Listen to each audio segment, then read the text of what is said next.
যে কখনো রান্না করেনি সেও কিন্তু বানিয়ে ফেলতে পারবে একদম ফুলকো ফুলকো নরম তুলতুলে ওটসের রুটি। হ্যাঁ, আজকের ভিডিওতে আমি ঠিক তেমনই সহজ কয়েকটা টিপস শেয়ার করব, যেগুলো জেনে নিলে রুটি করতে আর কোনো রকম কোনো সমস্যা হবে না। আর যারা ওটসের রুটি আগে বানিয়েছো তারা কিন্তু জানোই ওটসের রুটি বানানো নর্মাল রুটির থেকে একটু ট্রিকি হয়ে যায়। তো দেখো, আমি এখানে নিয়েছি 1 বাটি পরিমাণ ওটস। আমি এখানে কুইক ওটস ব্যবহার করছি। আর তারপরে একটা গ্রাইন্ডার জারের মধ্যে নিয়ে নিলাম, বেশ ভালো করে গুঁড়ো করে মিহি একটা পাউডার বানিয়ে নেব। তবে তার আগে আমি ওটস কিন্তু একটু ড্রাই রোস্ট করে নিয়েছিলাম। ড্রাই রোস্ট করে নিলে পাউডারটা কিন্তু খুব সুন্দরভাবে বানানো যায় আর সুন্দর একটা ফ্লেভারও আসে। এরকম একটা মিহি পাউডার বানিয়ে নিয়েছি, তোমাদেরকে আমি হাত দিয়ে দেখিয়ে দিলাম। এবারে সেটাকে একটা পাত্রের মধ্যে ঢেলে নিলাম। এদিকে একটা কড়াই বসিয়ে নিয়েছি আর এর মধ্যে নিয়ে নিচ্ছি জল। 1 কাপ পরিমাণ জল এখানে আমি অ্যাড করলাম। এর সঙ্গে অ্যাড করে নিচ্ছি লবণ, 1/4 টিস্পুন পরিমাণ লবণ ব্যবহার করছি। তোমরা যারা রুটিতে লবণ অ্যাড করো না তারা কিন্তু অবশ্যই স্কিপ করতে পারো।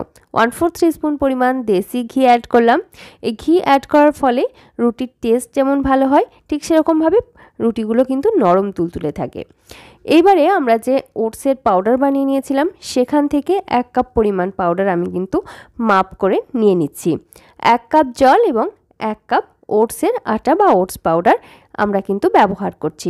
1:1 রেশিওটা সবসময় কিন্তু তোমরা খেয়াল রাখবে, তাহলে কিন্তু সুন্দরভাবে বানানো যাবে ডো। আর জলটা যখন ভালোভাবে ফুটতে শুরু করেছে সেই সময় আঁচ একদম লোয়ের দিকে করে আমি এই আটাটা অ্যাড করে দিলাম এবং মেশাচ্ছি। এই সময় কিন্তু আঁচ একদম লোয়ের দিকেই রাখতে হবে। তোমরা চাইলে ওটসের আটা আমার মতো এরকম ঘরেই বানিয়ে নিতে পারো, অথবা কিন্তু ওটসের আটার প্যাকেটও কিনতে পাওয়া যায়, যেটা খুশি ইউজ করা যাবে। তবে এটা 100% ওটস আটাই ব্যবহার করবে, এর সঙ্গে কোনো রকম গমের আটা কিংবা ময়দা ব্যবহার করার কোনো প্রয়োজন নেই। তো খুব ভালো করে মেশানো হয়ে যাচ্ছে এবং যখন দেখা যাচ্ছে কোনো রকম জলীয় ভাব আর নেই, সেই সময় আমি আঁচ বন্ধ করে ঢাকনা বন্ধ করে স্ট্যান্ডিংয়ে রেখে দিচ্ছি, যতক্ষণ না রুম টেম্পারেচারে আসছে বা ঠান্ডা হয়ে যাচ্ছে। এটা যখন টাচ করা যাচ্ছে ঠিক সেই সময় ঢাকনাটা খুলে আমি হাত দিয়ে ভালোভাবে মথে নিচ্ছি। 1:1 এই রেশিওটা খেয়াল রাখলে কিন্তু ডো সুন্দরভাবে বানানো যায়। তবে যদি বাই চান্স তোমাদের মনে হয় একটু শক্ত রয়েছে, সেক্ষেত্রে সামান্য সামান্য গরম জল অ্যাড করে নরম করে মেখে নিতে পারো। এই ডোয়ের টেক্সচারটা দেখো ঠিক রুটির মতোই হবে।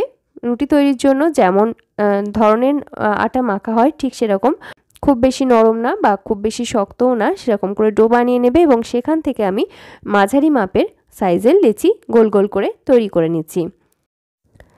এবারে এখান থেকে একটা করে লেচি নিয়ে ওটসের যে আটা আমরা প্রথমে বানিয়ে নিয়েছিলাম সেই ওটস পাউডারের মধ্যে ভালোভাবে কোট করে ঠিক এরকমভাবে একটা বাটির মতো তৈরি করে নিতে হবে। এই স্টেপটা অবশ্যই ফলো করার চেষ্টা করবে, কারণ ওটসের রুটি তোমরা যারা আগে বানিয়েছো তারা জানো এটা কিন্তু বেলতে গিয়ে একটু অসুবিধা হয়, একদম নর্মাল রুটির মতো সুন্দরভাবে বেলা যায় না। তবে এই স্টেপটা যদি ফলো করা হয় তাহলে কিন্তু প্রত্যেকটা রুটি একদম গোল গোল হবে এবং বেলতে গিয়ে তেমন কোনো অসুবিধা হবে না। তো দেখো, আমি প্রত্যেকটাই একই রকমভাবে বানিয়ে নিয়েছি, ফার্স্টে রেডি করে নিয়েছি এবং তারপর বেলন চাকির মধ্যে কিছুটা ওটস পাউডার নিয়ে নিচ্ছি আর এই পাউডারটা দিয়ে বোথ সাইড সুন্দরভাবে কোট করে নিচ্ছি, যেন কোনো জায়গাটা ফাঁকা না থাকে। ঠিক সেরকমভাবে সুন্দর করে কোট করে নেওয়ার পর রোলিং পিন দিয়ে আমি ভালোভাবে বেলে নিচ্ছি। আর দেখো, বেলার সময় কিন্তু কোনো রকম চিপকেও যাচ্ছে না বা বেলতে কোনো রকম অসুবিধা হচ্ছে না, আর সাইডের অংশগুলো ফেটেও যাচ্ছে না। একদম গোল আমরা যেভাবে রুটি বানাই ঠিক সেরকম রুটির মতোই স্বাভাবিকভাবে বেলে নেওয়া গেল। এই স্টেপগুলো ফলো করলে তোমরাও কিন্তু প্রথমবারেই এরকম সুন্দরভাবে ওটসের রুটি বানিয়ে নিতে পারবে। আরও একটা তোমাদেরকে আমি বেলে দেখিয়ে দিচ্ছি। প্রত্যেকটা রুটি আমি একই রকমভাবে বেলে নিচ্ছি। ভালোভাবে প্রথমে কোট করে নিতে হবে এবং তারপর হালকা হালকা করে প্রেস করতে করতে এভাবে করে বেলে নেবে। সাইডে কোনো রকম ফাটল বা ক্র্যাক আসবে না, এমনকি একদম পাতলা করে বেলা যাবে। তো দেখো, প্রত্যেকটা সুন্দর করে বেলে নেওয়ার পর আমি তাওয়া ভালোভাবে গরম করে নিয়েছি আর গরম তাওয়ার মধ্যে রুটিটা দিয়ে সেঁকে নিচ্ছি। তো প্রথমে 10 থেকে 20 সেকেন্ডের মতো একটা সাইড রাখার পর উল্টে নিলাম। আর উল্টে নেওয়ার পর তুমি দেখবে আস্তে আস্তে করে কিন্তু একটু ফোলা ফোলা ভাব তৈরি হতে শুরু করছে। ঠিক সে সময় আমি কিন্তু রুটিটাকে আবারও উল্টে নিলাম, আর নিচের সাইডে দেখে বুঝতেই পারছো হালকা হালকা কিন্তু স্পট এসে গেছে। এই সময় হালকা হালকা করে সাইড থেকে প্রেস করতে করতেই দেখবে রুটিটা ফুলতে শুরু করছে এবং বেশ ভালোভাবে একটা সময় ফুলে যাচ্ছে। আঁচ রাখতে হবে হাই। যখন রুটিটা বোথ সাইড সেঁকা হয়ে যাবে সেই সময় আঁচ কিন্তু হাইয়ের দিকে করে দিতে হবে, এবং এইভাবে প্রত্যেকটা রুটি কিন্তু তোমরা ফুলকো বানিয়ে নিতে পারবে। খুব সুন্দরভাবে ফুলকো তৈরি হয়েছে এবং বেশ নরম তুলতুলে হয়। এই ধরনের রুটিগুলো 2 দিন পর্যন্ত নরম থাকে।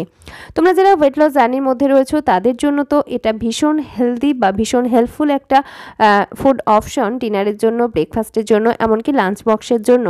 তাছাড়া প্রেশার, সুগার, থাইরয়েড, কোলেস্টেরল এই সমস্ত কোনো রকম সমস্যা থাকলে সেক্ষেত্রেও কিন্তু ওটসের রুটি তোমরা প্রত্যেক দিনের খাদ্যাভ্যাসে রাখতে পারো, কারণ এটা আমরা রাইসের পরিবর্তে প্রত্যেকটা বাঙালি রুটি খেতে পছন্দ করি, এবং এই রুটি এইভাবে করে বানিয়ে নিলে খেতে দুর্দান্ত লাগে।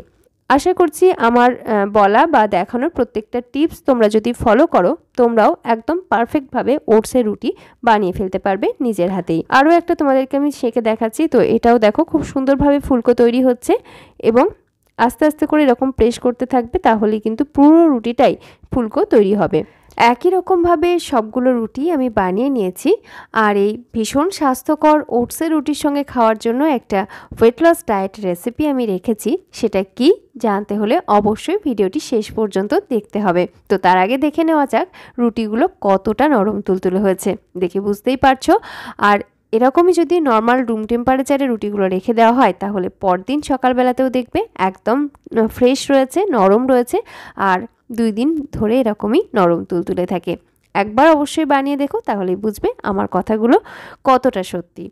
আমি এর সঙ্গে একটা ঘুগনি বানিয়েছি যেটা আলু ছাড়া এবং ভীষণই স্বাস্থ্যকর উপায়ে। আর এই রেসিপি তোমাদের সঙ্গে অলরেডি শেয়ার করেছি, তার লিঙ্ক উপরে আই বাটন এবং নিচে ডেসক্রিপশন বক্সে পিন করে দেবো, তোমরা চাইলে চেক করে দেখে নিতে পারো। এটা কিন্তু ওয়েট লস জার্নির জন্য ভীষণই হেল্পফুল একটা রেসিপি। আমার আজকের এই রেসিপি তোমাদের ভালো লেগে থাকলে অবশ্যই চ্যানেলটি সাবস্ক্রাইব করে পাশে থাকা বেল আইকনটা অল করে রেখো। ফিরে আসছি পরবর্তী নতুন রেসিপি নিয়ে। সকলে ভালো থেকো, সুস্থ থেকো। ধন্যবাদ।